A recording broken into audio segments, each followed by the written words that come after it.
Violence is part of life. When you're hungry, you want to eat. Every time you eat, you kill something.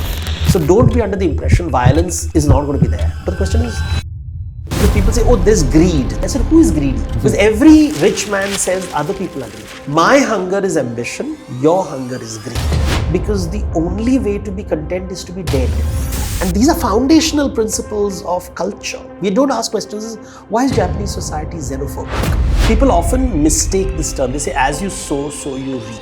Now that's a line from the Bible. It doesn't mean karma. The problem is ambition, the solution is contentment, and the method is... If you have been enjoying our videos, don't forget to subscribe. It will help us to grow and to bring you even more content. Let's go back to the conversation. What is something that you deeply believe, but maybe not many people agree with you? Everybody wants ambition, have more, want more, get more, but nobody says enough. And what they don't realize is that as long as you're discontented, you will be unhappy. So you can't have happiness without contentment. I mean, there are happiness courses around the world which teach happiness, but never talk about contentment. Never. It's not part of the curriculum. And then you notice that, people are talking about, I want to do things, I want to achieve things. And I'm like, okay, then what? Then what? And nobody wants to discuss that. And there is no school of contentment. There's always a school of ambition. Mm-hmm. And why is this word absent? And why do people get irritated with this word? And I think the answer lies in mythology. When you study mythology of the world, you realize that different parts of the world have different ideas. And mythology helps you understand that, in Hinduism, and to some degree in Buddhism, in fact, Buddhism begins with the search for contentment. Hinduism says contentment is not the end, but the beginning of a new way of thinking. And even Hindus have forgotten that the gods in Hinduism are not ambitious. But when you talk about the Indian stories, they'll always say our gods are ambitious. Because ambition is a good word. So you want your god to be ambitious. And I ask them, about what? Because with mythology, you have a 360-degree view of the characters. Unlike human beings, we don't have a 360-degree. I don't have a 360-degree view of your life. You don't have a 360-degree view of my life. But when we read stories, we have a 360-degree views of our characters. Because they are fiction. They are outside you. And they've been transmitted over years. So you get a sort of a nice long view. And I keep saying, okay, what's the ambition for? And then they don't know how to answer. They get confused. They are like, I said, tell me the purpose. And then I give them other data points. And the data points are, suddenly they realize, oh, they don't. I said, you have not read enough. You're just projecting. Yeah. You're not listening because you're ambitious. You're hungry. So you're not listening. Once you are hungry, you won't listen. You're so focused, you don't have perspective. So most leaders of this world today, whether it's Bill Gates or these are names that are popular, that's why I'm using the words, but you can apply to any ambitious person that you meet. They're so focused on becoming successful that they don't have perspective about life. And they're never successful because the moment they achieve something, there's Q1, then there's Q2, there's Q3. There's someone who's richer than you, someone who's more powerful than you. After every election, there's another election and there's another election. Mm-hmm. So it never ends until your body gives away. So you have 90-year-old leaders of the country who are not retiring because the only way to be content is to be dead. Yeah. Till you are not dead, you have to be hungry, ambitious, aggressive. And that's the myth we live in. So it looks like there's a narrative around business that prizes people who are just ambitious, but lack contentment. And there's a misconception, right? Yes. Around that. Do you see any other misconception in the world of business today? Well, the misconception is that, let's look at from outside business. If I were to look at the world of business full of these young STEM students, science, technology, engineering, mathematics, finance, banking, very toxic men doing well. There is this opposite narrative which is emerging of what is called left-wing thinking, Marxist thinking, but they're equally aggressive. They're equally violent. They lack empathy, they lack compassion. They use words like we talk about justice, but really they are equally violent. And they are arguing in this very violent language. So there's no contentment on either side because everybody's fighting a war. An imaginary war. One is, I want to earn more, have bigger market share, market capitalization. The other is talking about the revolutionary war, the apocalypse, the war that will change the world, create a classless society. You have wokeism, all angry people. So you see it everywhere. There is a war room business which is happening in business schools. And then you see a person who describes himself as woke or a social justice. They're also angry. They are also mobilizing and you just see, where are the happy people? Where are the calm people? Where are the relaxed people? Where are the matured people? Because they are like bullies fighting in a sandpit in a playground. And you're like, where are the parents? Where are the parents saying that, fighting is not the solution? And that is something that you notice everywhere. It's gone to epidemic proportions because our schools, our businesses, our revolutions, our politicians, our activists, our media is using the same myth of violence. Look at Disney stories, all violent. How do you show a girl as not a modern girl? She has weapons in her hand. She has a bow in her hand, a sword in her hand. She's always fighting. Marvel comics, superheroes are fighting supervillains all the time. Video games, fighting zombies, fighting aliens. Dune, the new film, is about fighting. All the time. There's prophecies and fighting and prophecies and fighting and everybody's fighting. And you're like, is there an alternate narrative out there? Even Gandhi word is used. If you look carefully, Gandhi is used as non-violent. But what is the discourse? Satya agraha, persuading you to be the truth. So it's a missionary zeal, convincing you to think that he is right. It's a different kind of battle. It's not contentment. It is like, please change. You have to change now. So there is this aggression. I don't physically beat you up, but psychologically, using various techniques, I am trying to control your behavior. So it's not a simple thing that I'm violent and non-violent. I'm talking about a mindset which says I need to make you think like me. I need to convince you that I am right. We're all ambitious. Where is this coming from? And the last 100 years, it's amplifying. And I think time for a different way of looking at the world, different conversations. Because this old conversation will not take us anywhere. It will just make the Trojan War will come back. The world wars will come back, the Cold Wars, the Gulf Wars, now the genocides, which we are not allowed to talk about. This is what's happening around the world with all the technology which was supposed to bring happiness and joy to the world. So something is not okay. And I think new words are required. It's like your soup has too much salt and you can't throw away the soup. You need to add something to the soup so that it becomes edible. Right now there's too much of salt. And we need something to be added to the soup. And I think that's what I'm trying to say. And I believe the word is contentment. Why does it frighten people? Why is it so a simple word? Why is it? Because of misunderstanding. Yeah. Because they've never thought about it. It's not a thought. See, we keep saying that Buddha. What was Buddha's pursuit? Buddha came from a very rich, privileged, elite background. And he said, I want an end to suffering. I want to be happy. And he said the cause of unhappiness, the English word uses desire. The Prakrit word or the original word he uses is thirst. Tanha. When you're thirsty, you want water. When you're ambitious, you want success. So ambition, hunger, desire are all same. You see, that is causing suffering. Now that part is okay, but that's not as simple as that, because if you are not hungry, you're not alive. So nobody has had a conversation on ambition. How much is too much? How do you negotiate it? Because people say, oh, there's greed. They'll use the word need. I said, who is greedy?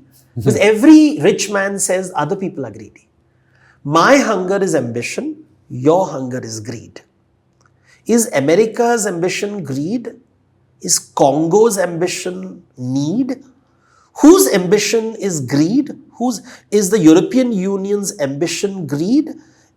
Is the African nation's ambition? So we start using these words and we are looking for an index. And I keep saying, you can't measure these things. Not everything is measurable. You can't say at this age I will stop being. Because we don't talk about measurement. And we talk about measurement. Management is about measurement, right? Leadership is about measurement. How do you measure jealousy? How do you measure... jealousy is, I keep asking, get the best. Let's talk to the smart guys, right? The ones who want to go to Mars, the ones who want to go to the moon, who want to colonize. Create an app to measure jealousy, to regulate jealousy. They can't. They never can. So you are trying to solve big problems which you understand. You're not trying to solve big problems that you don't understand and which is outside your control. We are not talking about these things. And I think because we are not talking about it, and there are scholars who are saying we are using one part of our brain more than the other part of our brain. The hungry part of our brain, which eats, rather than that part of which feeds, which provides for others. Because our job is not just to eat, our job is also to feed other people. If I eat, I keep other people hungry and then they get angry and they attack me. So it is wise that I eat and I feed other people. And this creates an exchange ecosystem. So trading rather than raiding. Trading is the marketplace, is the business space. Raiding is war. And right now the world is going towards war because that's what we are training business leaders to do. You see the politicians, how they talk. Balance of trade agreements, everything is very military. European Union, America, there is a military machine behind the trading machine. That's like the Roman army exploiting the Mediterranean. That's the East India Company plundering the world. It's just that now East India Company is everywhere. Every country is functioning like the East India Company. I will take care of my people. India wants to take care of Indians. Pakistan wants to take care of Pakistanis, and nobody's friendly with neighbors. Everybody hates neighbors. How friendly are the people in Portugal with Spain? How are they friendly with Morocco, just across the sea? Just look at that, and you realize that we are being trained to eat, not to feed. And these are foundational principles of culture, which we have forgotten. Nobody discusses this in culture workshops. Culture workshops is about how to eat with chopsticks and how to give, the Japanese way of giving a business card. These are cosmetic. We don't ask questions. Why is Japanese society xenophobic? They don't like foreigners. They like foreigners as tourists. They do not like migrants. Why did Europe have immigration, invited people, but the people who came in did not respect European laws of secularism and diversity and resist it. And therefore, there's so much anger now in Europe because the immigrants are coming with a set of rules and you don't know how to deal with who feeds, who eats. These conversations are very primal. They are not being discussed in the business schools, and they're certainly not being discussed by revolutionaries. So the right and the left, even now I see people combating. And I'm like, why are you arguing with me? Listening.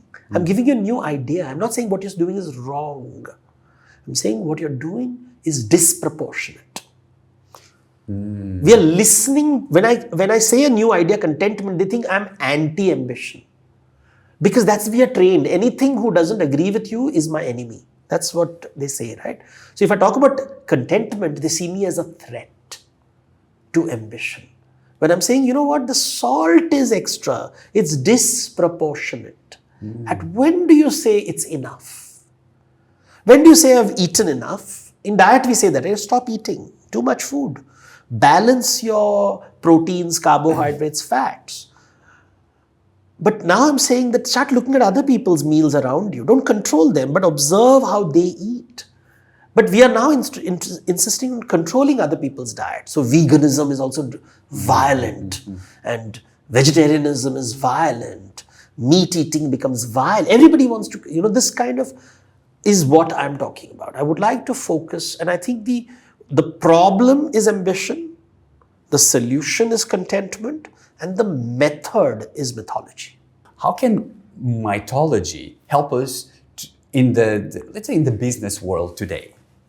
So I think the first thing that mythology teaches you is that different cultures think differently.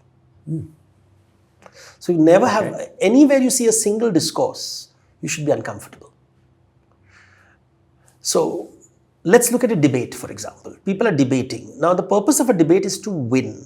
That means only one person can win. When you use the word winning, losing, right, wrong, you have only one pedestal. Let's say only one person will go there. It's like an athletic game where you're running, sprinting. So debate nowadays has become argument. And people you see on television channels screaming and yelling. That's what debate has become. It's about a combat. It's a tug of war. You have to win. That's the language that is used. So don't listen. Now, if I were to tell you that different people think differently, and every point of view has a logic, internal logic. Now you'll look at, this is where diversity comes in. Inclusion comes in. Inclusion not in the way it is being taught that you better do diversity and inclusion workshops, otherwise you will lose your point. That is how it is being taught. It's the new Jesus. Yeah. The way missionaries came around the world converting people into Christianity. This missionary mindset is there today in the corporate. You have to do DEI workshops. You have to do this. They'll give you the set of, it's like a missionary zeal because, then the world will become a better place. And you see that it's the Western, Middle Eastern, Near Eastern, West Asian mindset still prevalent. Indians are like, okay, this is also okay. That is also okay. Because Indian thought is that diversity will always exist. How do you work with a diverse and dynamic ecosystem where life keeps happening again? You may be happy. The child that you will bear will be unhappy. It will come into the world crying and hungry. In a rich man's house, the baby is born crying. In a poor man's house, the baby is born crying. You don't control the next generation. You can't say, oh, I'm so rich that my child will come laughing. No.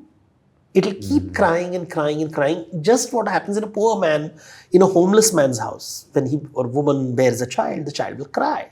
And it will discover. And then you'll say, I have all the money in the world. But the child will say, I don't need it. I don't want it. Or he may say, not good enough, not enough. I want more. So every generation, and this is the Indian way of thinking, that you cannot control the world, calm down. And they focused on, but these ideas, unfortunately, in our country, exist at an unconscious level. They don't exist at a conscious level. We don't talk about it. It's not part of the political discourse because we have become a nation state. We have become a tribe. A tribe has to win and we have to fight our neighbors. So the language is not of the traditional models. So I began this journey because I was searching for Indian models of management. And I realized, oh, this model is useful for the world because the world has been colonized. We are using this violent vocabulary. And Indian models was always about not non-violence. That's a wrong word because Gandhi has become so popular. They never talk about non-violence. I think violence is part of life. When you're hungry, you want to eat. Every time you eat, you kill something. You are going to destroy the forest to create a field. So don't be under the impression violence is not going to be there. But the question is, how much violence? For whom are you killing? Are you killing for yourself to satisfy your hunger? Or realizing, hey, my hunger will never be satisfied. So let me feed other people. My hunger will never be satisfied. So can I focus on other people? And then you realize how difficult that task is.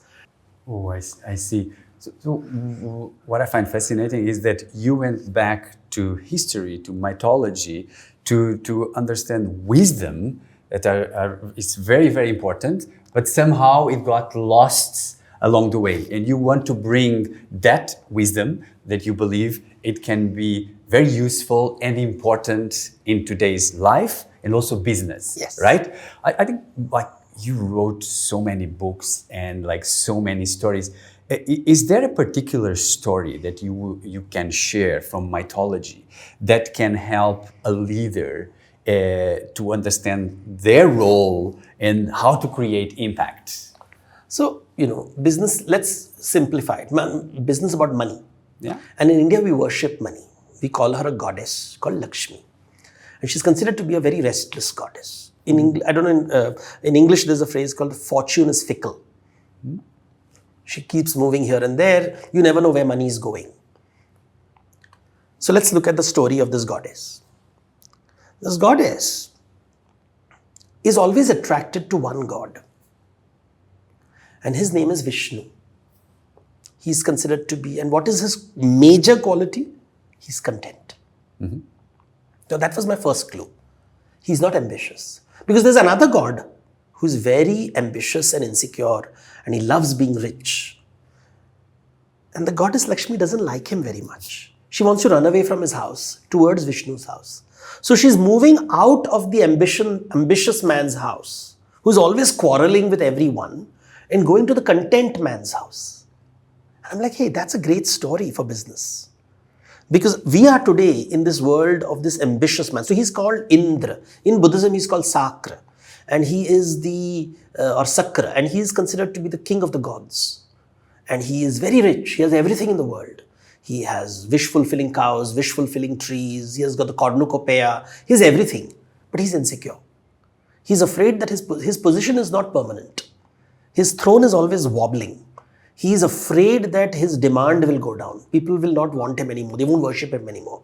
And when they don't worship him, then his power goes away. So he wants everybody to keep worshipping him.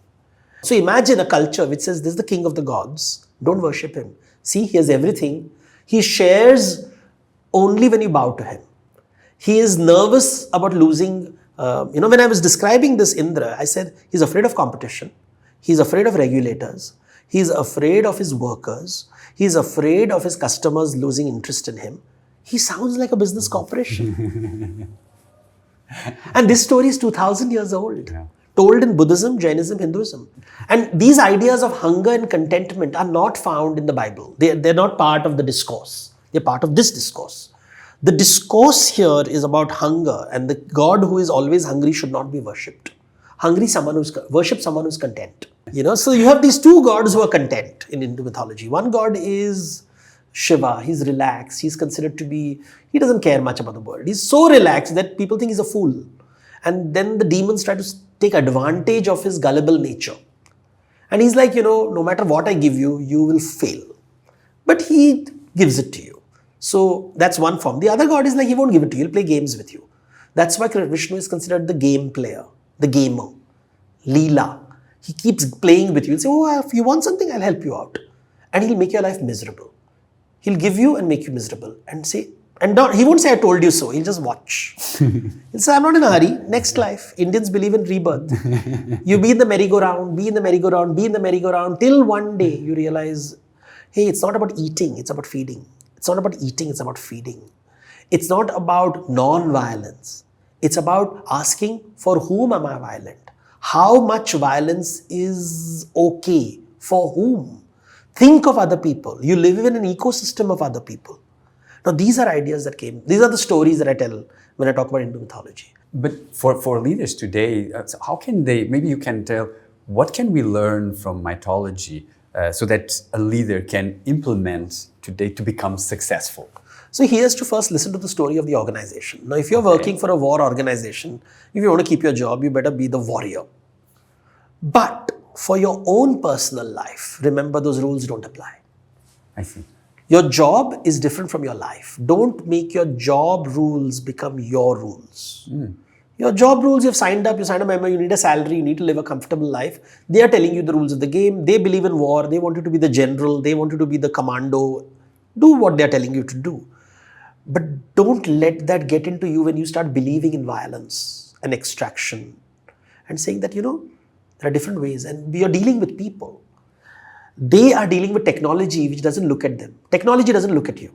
You look at technology. As a leader, your job is to restore humanity. Okay.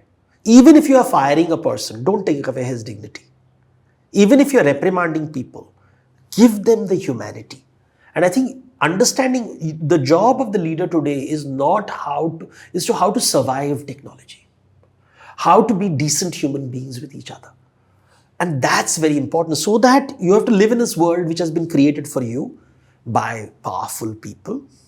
Maybe they will change someday. You can't wait for that moment. You can't change the world. You can't boil the ocean. But what you can do is discover other people's stories and figure out how to work together, how to be collaborative. Work with your family, work with your children, your parents, your team, your bosses. Observe other people's hunger, insecurity. 3 words I always use: hunger, insecurity, ignorance, and work with them. If you're not aware of this, don't focus on food, power, and knowledge. Focus on what is not visible: the hunger, the insecurity, the ignorance. This is not measurable. Food is measurable, power is measurable to some degree, agency is measurable to some degree, knowledge is measurable, but this will always be in short supply. Focus on, hey, my boss, what's his insecurity? What's his hunger? What's his ignorance? How do I work with this? And you will suddenly realize your interpersonal relationships will be much better. You'll figure out ways of working with them. You'll figure out how to be better at your work, how to be human, and you'll calm down. You will realize that ambition is not the answer to life's problems. Companies they don't need to be ambitious. But as I said, you don't have control over it. But you have control over your life. And you can work towards contentment and enabling people around you to be content. And the thing is, contentment allows you to work better. Yeah. So what I like, what you say is that is to observe, be aware of what is the narrative that your company or the leaders around you, they are having, right? Then it's about make sure that you bring humanity to whatever you do. And then you work towards contentment, which will set you free. You will be able to be happier. You will be able to build better relationships, also to have more empathy, right? Yeah. Basically, that's the thing, because your personal journey is not the world's journey. Yeah. You can be happy 24/7 in an unhappy world.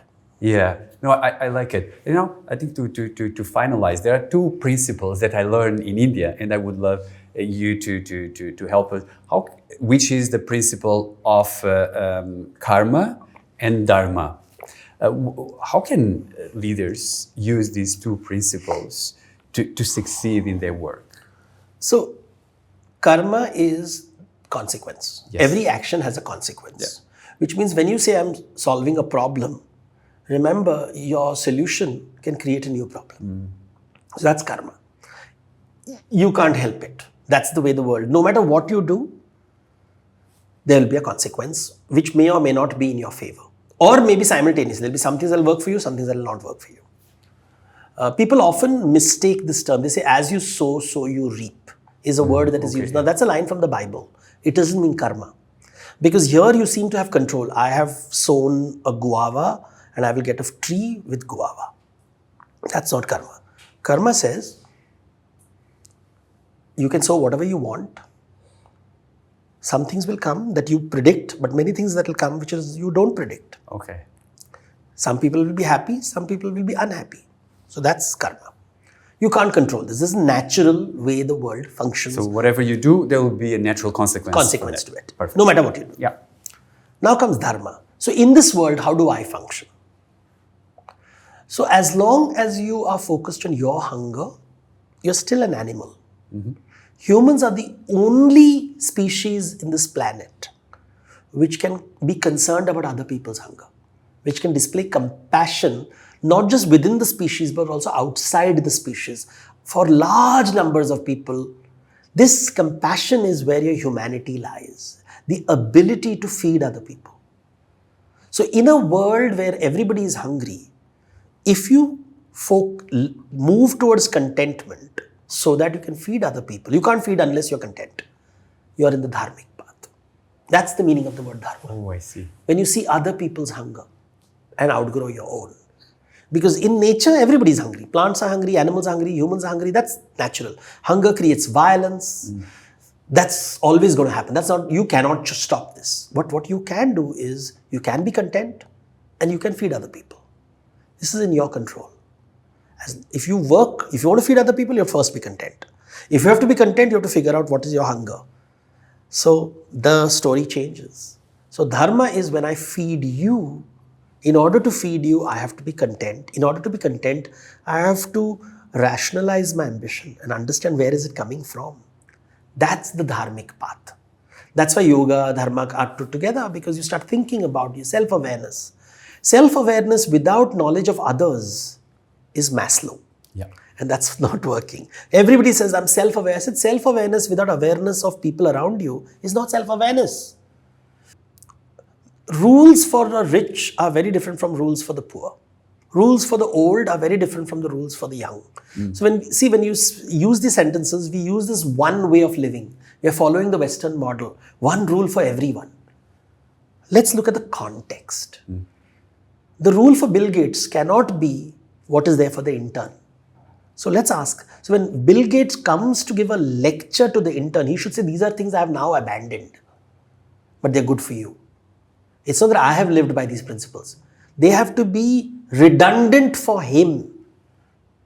So when we say, how should a leader, we should ask, what leader are we talking about? At the age of 70, a leader's conversation has to be very different from when he's 17. And that's what. So at a young child is going on a date and he's like, how should I treat my girlfriend? Is very different from a 70-year-old man saying, how should I treat my... So I think realizing that is important for leadership. There's a context. So context. When is ambition okay?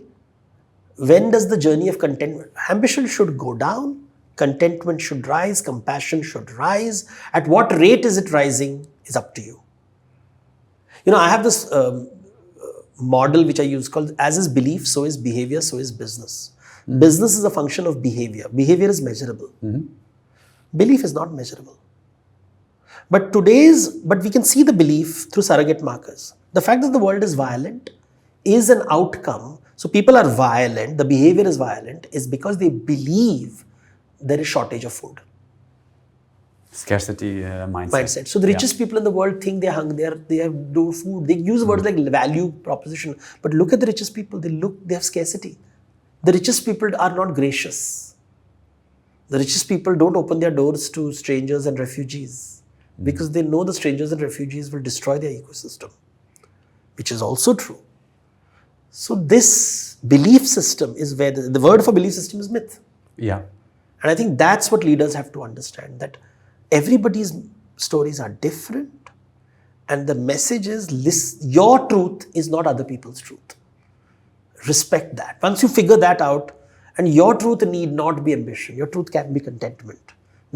Your personal journey should be contentment. Let other people suffer with ambition. They'll die unhappy, you will die happy. I love that. And also what you said about beliefs, it comes back to mythology. So we learn so many things in the past that creates today our beliefs, and it's part of the leader to challenge those beliefs. Like, for example, the balance between ambition and contentment. Yeah, very good. We're coming to the end, and the last question is, what is the one message that you would love people to have from this conversation? Ask people why they struggle with contentment. Ask yourself, why does contentment scare you? I love that. So good. You've been doing such an amazing work and understanding mythology and making it accessible to us so that we can all have better frameworks, better beliefs so that we can succeed today. Thank you for coming to the show. It was a pleasure. Thank you. Thank you so much.